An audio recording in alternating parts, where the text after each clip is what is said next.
अस्सलाम वालेकुम स्टूडेंट्स। आज हम डिस्कस करेंगे जेनेटिक कोड को।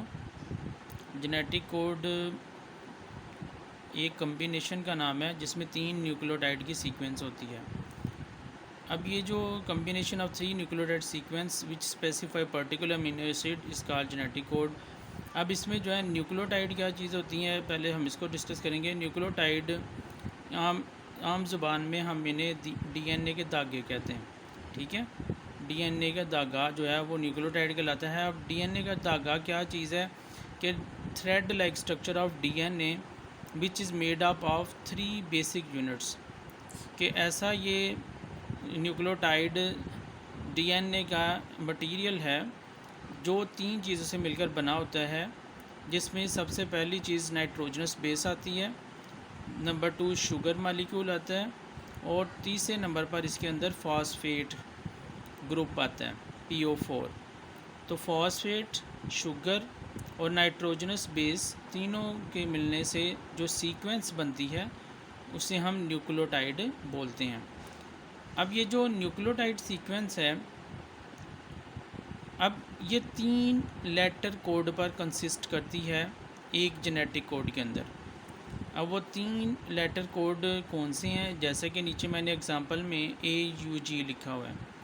ये एक न्यूक्लियोटाइड सीक्वेंस है, एक 3 लेटर कोड है जिसे हम जेनेटिक कोड कहते हैं, और ये स्टार्ट कोडॉन कहलाता है। यानी जब AUG आ जाएगा तो वहाँ पर प्रोटीन बनना शुरू हो जाएगा। यानी डीएनए अपना ऑर्डर प्रोटीन बनाने के लिए जो सेंड करता है वो जेनेटिक कोड AUG की फॉर्म में करता है, जिसे हम मिथियोनिन बोलते हैं। इसी तरह जब तक डिज़ायर प्रोटीन नहीं बन जाती तब तक इसी तरह के नए कम्बिनेशंस UAA के अलावा UAG, UGA के अलावा ये जो नीचे मैंने स्टॉप कोडान दिए हुए हैं, इनके अलावा जो है और बहुत सारे कोडॉन्स जो हैं वो जुड़ते चले जाते हैं। जैसे कि इसमें UGU, UGC, ठीक है, GGC, GCU, यानी इस तरह के 3 लेटर कोड जो हैं वो सीक्वेंशली अरेंज होते चले जाते हैं और प्रोटीन बनती चली जाती है। और जब डिज़ायर प्रोटीन बन जाती है, फिर स्टॉप करने के लिए जो नीचे मैंने 3 कोड दिए हैं स्टॉप कोडान के नाम से, UAA, UAG, UGA, ये तीनों स्टॉप कोडान्स हैं। ये इनमें से कोई एक कोड आ जाएगा जो कि प्रोटीन के अमल को रोक देगा और इस तरह मज़ीद प्रोटीन बनना बंद हो जाएगी। इसके ऊपर सबसे पहले एक्सपेरिमेंट जो है फ्रांसिस क्रिक ने किया था, जो डीएनए के स्ट्रक्चर से बहुत अच्छी तरह वाकफियत भी रखते थे। और उसके बाद इसको जो मुख्तलिफ़ एक्सपेरिमेंट्स के ज़रिए से टेस्ट किया, उनमें सबसे पहला नाम मार्शल नायरनबर्ग है, फिलिप लीडर हैं और हरगोबिन खुराना जो हैं। ये साइंटिस्ट जो थे इन्होंने फिर इसको टेस्ट किया और उन्होंने इस चीज़ को एडमिट किया कि ये जेनेटिक कोड जो है ये यूनिवर्सल कोड है। यूनिवर्सल कोड से मुराद क्या है कि ये जो है तमाम जानदारों के अंदर जितने भी यूकैरियोट्स हैं उनके अंदर प्रोटीन की जो सीक्वेंशियल अरेंजमेंट होती है, डीएनए से प्रोटीन बनने का अमल जो होता है वो इन्हीं ट्रिपलेट कोड्स के ज़रिए ही पॉसिबल होता है। चूँकि हम देखते हैं कि डीएनए के अंदर जो है न्यूक्लियोटाइड जो होते हैं वो 4 तरह के न्यूक्लियोटाइड पाए जाते हैं। और अगर हम देखें तो आपने देखा होगा adenine, guanine, cytosine and thymine, ये 4 जो हैं नाइट्रोजनस बेसिस हैं जो 4 तरह के न्यूक्लियोटाइड्स बनाती हैं डीएनए में। जबकि आरएनए के अंदर जब हम बात करते हैं तो adenine, guanine, cytosine, but there is uracil instead of thymine, कि आरएनए के अंदर भी न्यूक्लियोटाइड की जो सीक्वेंस होती है वो यही नाइट्रोजनस बेसिस मिलकर बनाती हैं। ये नाइट्रोजनस बेसिस अपने आप को शुगर मालिक्यूल के साथ अटैच कर लेती हैं और इस तरह से ये फिर दूसरी तरफ से शुगर मालिक्यूल फॉस्फेट से अटैच होता है और इस तरह एक न्यूक्लियोटाइड का थ्रेड बन जाता है। यहाँ उसकी डिटेल में जाना मकसूद नहीं है, यहाँ जस्ट हम ये देखेंगे कि ये कितने लेटर कोड्स हैं जो स्पेसिफाई करते हैं अमीनो एसिड्स को, और कितनी डिफरेंट काइंड्स हैं अमीनो एसिड्स की जो इससे बन सकती हैं। तो लेट सी, चूँकि हम बनवाना चाह रहे हैं प्रोटीन, तो प्रोटीन बनाने के लिए आरएनए रिक्वायर होता है, क्योंकि डीएनए डायरेक्ट पार्टिसिपेट नहीं करता। डीएनए अपना जेनेटिक कोड भेजता है मैसेंजर आरएनए की फॉर्म में, और मैसेंजर आरएनए फिर उस कोड के मुताबिक जो है सीक्वेंस करके आगे प्रोटीन बना देता है। तो इसलिए हम ये जो नीचे वाले आरएनए के लेटर कोड्स हैं इनको हम जेनेटिक कोड में इस्तेमाल करेंगे। तो हम इसके लिए जो इजी मेथड है वो ये यूज़ करेंगे, हम अपने पास ब्लॉक बनाएंगे 4,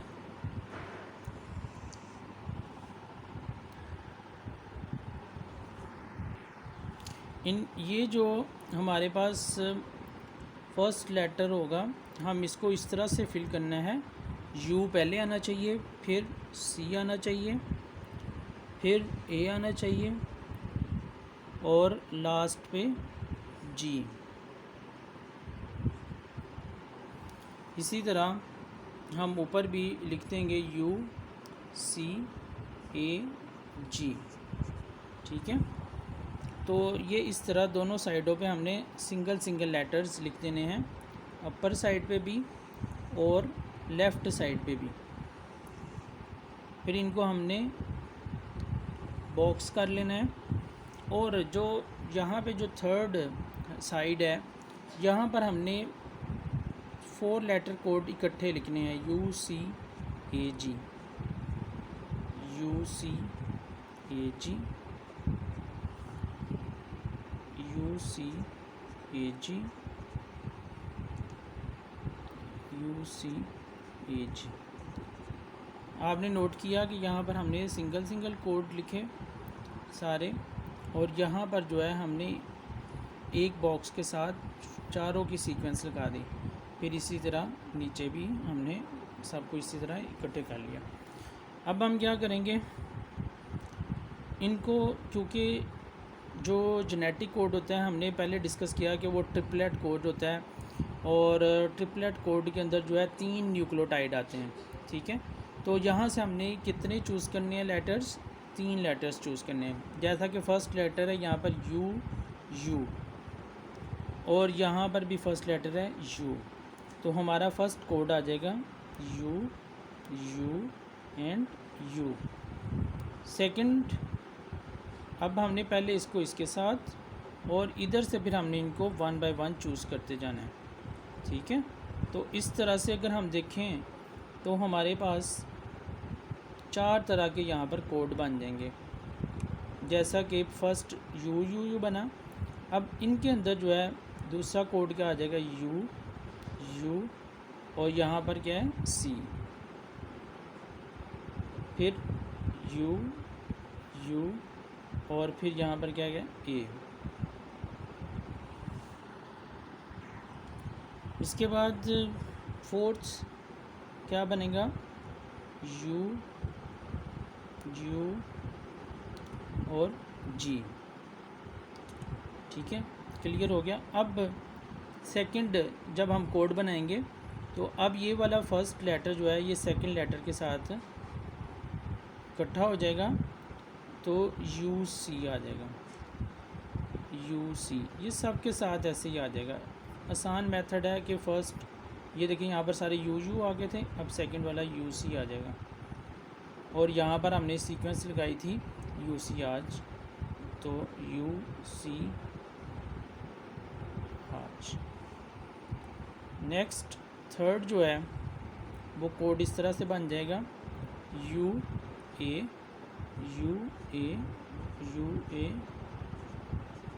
और साथ लग जाएगा ये यू सी ए जी, ठीक है। इसी तरह जो ये लास्ट के साथ यू जी,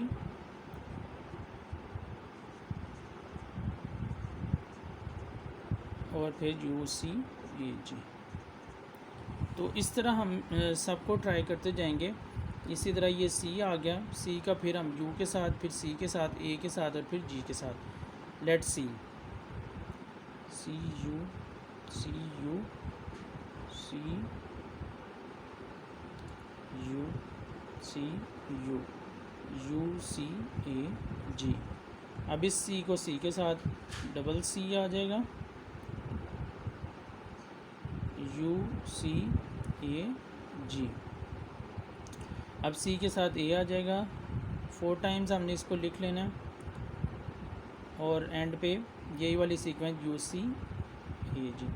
ये सीक्वेंस तब ख़राब होगी जब आप ये तरतीब ख़राब करोगे, यू सी ए जी, ये आपकी कंफर्म तरतीब होनी चाहिए। अगर ये सीक्वेंस नहीं होगी तो फिर मुश्किल हो जाएगा। ये अब सी जी के साथ आ जाएगा, तो इसको सी जी, सी जी, यू सी ए जी। अब हमारा लास्ट कॉलम रह गया, तो लास्ट कॉलम के अंदर पहले ये जी है, जी का यू के साथ कम्बिनेशन बनाएंगे, तो 4 टाइम हमने लिख लेना है जी you, ji you,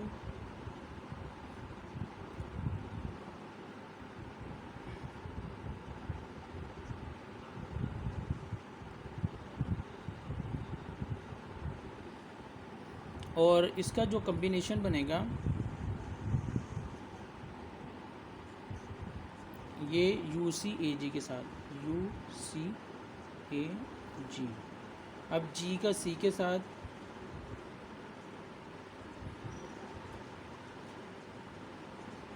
U C A जी, फिर जी का ए के साथ,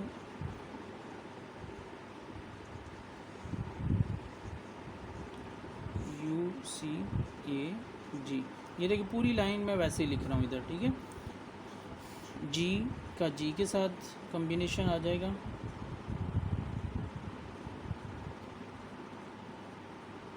you C A and ji.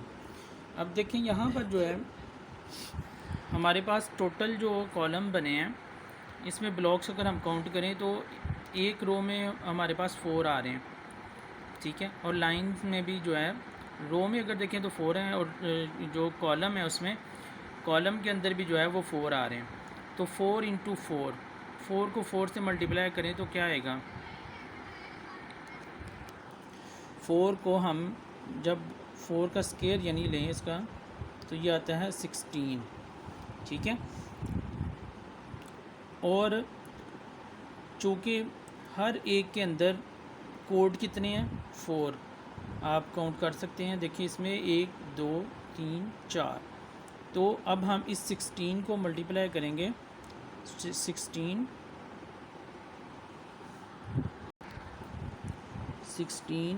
Multiply by 4, तो हमारे पास कितने आ जाएंगे टोटल, 64।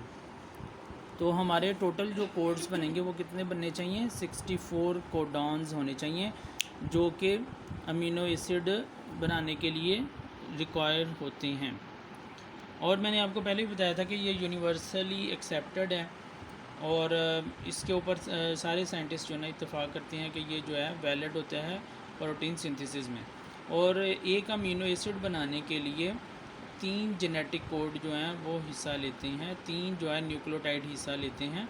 3 न्यूक्लियोटाइड की सीक्वेंस जो बनती है, 3 न्यूक्लियोटाइड की सीक्वेंस जैसे आपको ट्रिपल यू, यू सी, ये 3 न्यूक्लियोटाइड हैं, ठीक है। इनकी सीक्वेंस से एक अमीनो एसिड बनता है। तो उम्मीद है कि आपको जेनेटिक कोड की समझ आ गई होगी।